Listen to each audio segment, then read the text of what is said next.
Despite my parents' best efforts, at the age of 18, I found myself amongst death row inmates in Uganda. I grew up in London. Since I was a young boy, I knew I would become a barrister. I was intrigued by the idea that one person's words could affect another's liberty. I applied to Oxford University, and they rejected me. I decided to take a year off. I went to Uganda for 6 months and spent 3 at Mulago, Uganda's national referral hospital. There, I based myself on a ward for patients who'd been abandoned by their families and were dying of AIDS with tuberculosis. I would bathe and feed them and advocate on their behalf during their last days and hours. Some of those patients were prisoners. I saw that many of them died of starvation or dehydration whilst in hospital. I gained permission to visit Uganda's maximum security prison. Built for 600 inmates, it now holds 3,000. Uganda's prisons problems aren't unique.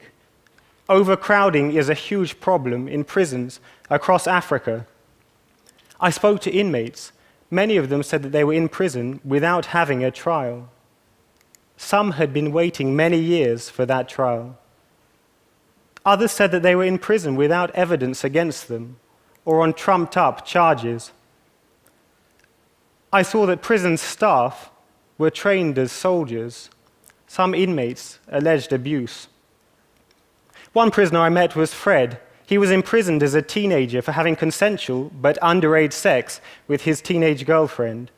He said that the police had mistreated him.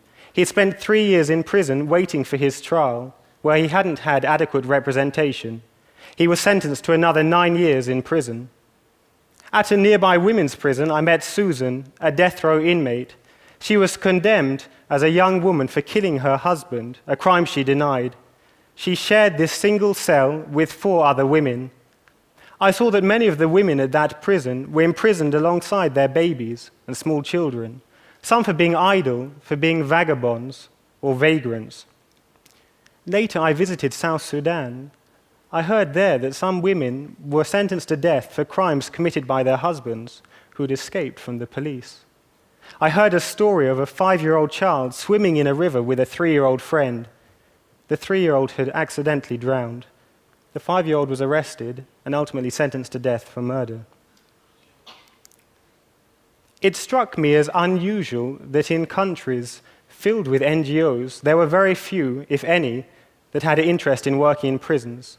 I founded the African Prisons Project whilst I was still at university. Fred was released from prison in 2007. We provided him with accommodation and shelter. One of our volunteers paid for him to go to university to read law. Now he's doing his bar course. Soon he will come and work for us, providing legal education to inmates at the prison he was released from a few years ago. Susan studied for high school exams whilst in prison. She's a teacher. She leads a choir, which you'll hear shortly. We helped her gain admission last year to the University of London to read law by correspondence.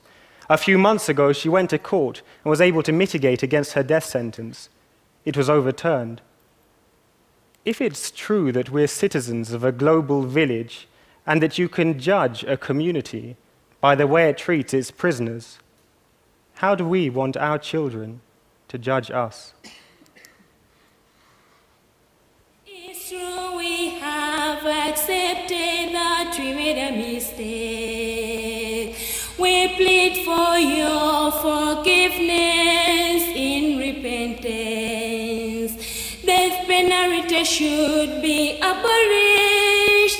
We won't do it again. We are broken. Do not kill us. We are so sorry. Thank you.